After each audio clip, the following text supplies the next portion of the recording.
अस्सलाम वालेकुम पाइसेस, मैं हारिस अज़मी प्रोफेशनल एस्ट्रोलॉजर आपकी खिदमत में हाजिर हूँ अपनी ड्यूटी पूरी करते हुए मुकम्मल रिसर्चेस के साथ। आज की वीडियो आपके लिए काफ़ी इन्फॉर्मेटिव होने वाली है। मिक्स रुझान है, कुछ चीज़ें अच्छी होने जा रही हैं, कुछ चीज़ें थोड़ी कमज़ोर होने जा रही हैं। अगर आप समझेंगे तो कामयाबियों को हासिल करेंगे और परेशानियों से या नेगेटिव इम्पैक्ट ऑफ टाइम से बच सकेंगे। खुशी की खबर 14 जनवरी से ही वीनस अच्छी पोजीशन पर है and Venus is responsible of your love relations, love life, attractions. Venus Pisces के लिए वैसे ही बहुत मुफीद प्लैनेट है।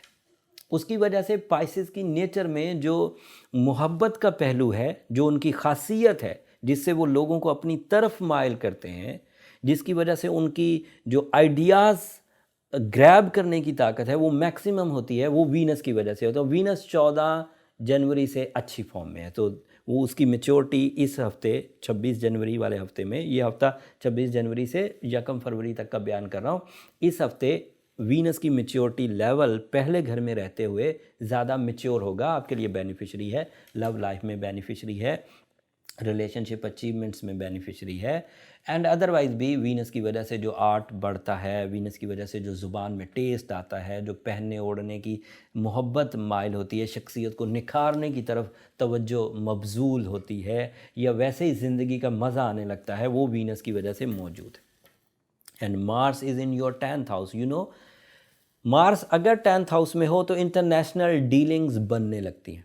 मार्स अगर 10th हाउस में हो तो एक से ज़्यादा सोर्स ऑफ इनकम डेवलपमेंट्स आती हैं, एक से ज़्यादा सोर्स ऑफ इनकम क्रिएट होते हैं, इनिशिएटिव्स होते हैं, या फिर बूम पकड़ते हैं, both are possible. And Mars अगर 10th हाउस में हो तो जॉब स्विचिंग सिचुएशंस बनती हैं और वो मुस्बत रहा करती हैं। Increment chances, promotion chances employees के लिए इंक्रीज़ हो जाते हैं, इख्तियारात में इजाफा अचानक महसूस होता है। मार्स के 10वें घर में होने की वजह से दुश्मन ज़ेर भी होते हैं, जैसे आपके मुखालफिन होंगे वो आपको फ़तह नहीं कर सकेंगे, बल्कि आपका धाक, आपका रोब और दबदबा उन पर बैठा रहेगा। सो ये भी आपके लिए मुस्बत। बट कुछ जहाँ ये सब मुस्बत खबरें हैं वहाँ थोड़ी कमज़ोर खबरें भी। 20 जनवरी से सूरज आपके यहाँ 12वें घर में चला गया हुआ है, मरकरी भी आपके 12वें घर में है, तो आपको अपने बात करने के अंदाज पर बहुत गौर करना चाहिए और एहतियात से तोल कर बोलना चाहिए। जब तक मरकरी 12वें घर में, जब तक सूरज 12वें घर में, सूरज अगर 12वें घर में हो तो आपकी नेचर में डिसीजन का लेवल, फैसला करने की ताकत कमज़ोर पड़ेगी। जिन चीज़ों से आप घबराया नहीं करते थे, सूरज के 12वें घर में जाने से हो सकता है कि आपके यहाँ बद एतमादी में इजाफा हो, आपके अंदर एतमाद का लेवल थोड़ा डाउन हो जाए। और ये बात भी आपको भूलना नहीं चाहिए, ये बात आपके लिए हौसला अफजाई की वजह बनेगी कि सूरज 12 महीनों में से 1 महीने के लिए नेगेटिव यानी कि 12th हाउस में जाता है। हम उसे गुरूब एरिया कहते हैं, और गुरूब एरिया में जाने से वो आपके लिए कुछ प्रॉब्लमेटिक होता है, लेकिन वो सिर्फ माली या मटेरियल साइड पर प्रॉब्लमेटिक होता है, लेकिन हकीकत में वो रूहानियत के साइड पर बहुत उम्दा होता है। ऐसी उम्दगी कि आपको अपने अंदर झांकने का मौका मिलता है, अच्छे और बुरे की तमीज़ करने का मौका मिलता है, अपने और पराये की तमीज़ करने का मौका मिलता है, मुनाफा बख्श और गैर मुनाफा बख्श में तमीज़ करने का मौका मिलता है, अपनी कमज़ोरियों को समझने का मौका मिलता है, रूहानियत के राज पता चलते हैं, सही हकीकी मायने ज़िंदगी के सूरज के 12वें घर में जाने से सामने आते हैं। जब आपकी मसनूई टाइप की, जब आपकी आर्टिफिशियल टाइप की रस्म व रवाज टूटने लगते हैं, इरादे कमज़ोर होने लगते हैं, तब आपको रूह, सिस्टम, रब, मज़हब, इसकी तरफ तवज्जो बढ़ती है। तो सूरज के 12वें घर में जाने से एक तरह से एडवांटेजेस है, एक तरह से माली कुछ नुकसान आते हैं। मरकरी की वजह से लोग आपकी बात बात को पकड़ेंगे। जब आप बात कर रहे होंगे, ज़रा सा भी कोई गलत लफ्ज़ बोला तो लोग उसे बड़ा पिंच करेंगे, इसलिए तोल कर बोलना अच्छा रहेगा। फिर डॉक्यूमेंटेशन को साइन करते हुए क्रॉस चेक ज़रूर करिए। पब्लिक इवेंट्स में जहाँ पर बहुत सारे लोगों को आपको अकेले को एड्रेस करना हो तो एहतियात बरतिए। मीटिंग्स में भी अगर गैर ज़रूरी तौर पर ना बोला जाए तो अच्छा ही है, और अगर बहुत ज़रूरी है तो फिर रिहर्सल करके या प्रॉपर होमवर्क करके फिर वहाँ जाकर प्रेजेंटेशंस दें। ये ज़्यादा लंबा चलेगा नहीं, दोनों ही प्लैनेट्स 30-35 दिन तक 12वें घर में रहेंगे, और आगाज़ जो है वो 16 जनवरी से हो चुका हुआ है।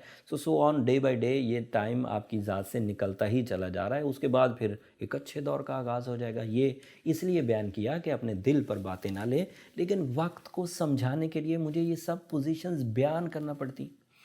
अगर मुझे आपको ये बयान करना हो कि शाम को क्या माहौल होगा, तो मुझे सूरज की पोजीशन बयान करना ही होगी कि उस वक्त सूरज मध्यम पड़ने लगा। उससे डरने की ज़रूरत नहीं होती। उस टाइम को समझने के लिए, रात को समझने के लिए मुझे ये कहना ही होगा कि सूरज गुरूब हो गया है, रात का अंधेरा छा गया है।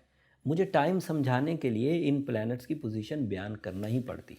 जो लोग इंटरेस्ट लेते हैं अपने अरूज, ज़वाल, बहार, ख़िज़ां को समझने के लिए, उनके लिए ये बातें बहुत कीमती हैं।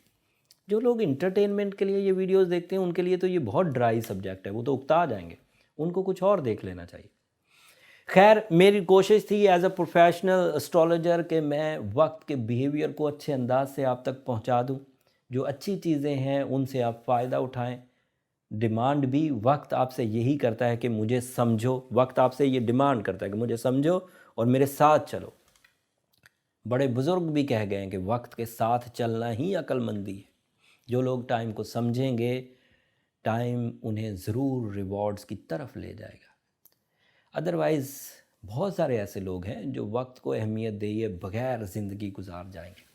खैर, बातें कम करता हूँ। अब आखिरी मेरी दरख्वास्त हमेशा की तरह कि अगर मेरी ये रिसर्चेज़, मेरी ये कोशिशें आपकी मालूमात में इजाफ़ा कर रही हों, आपको अपनी ज़िंदगी के फ़ैसले लेने में कुछ आसानी महसूस हो रही हो, तो मुझे और मेरी टीम को अपनी दुआ में ज़रूर याद रखिएगा।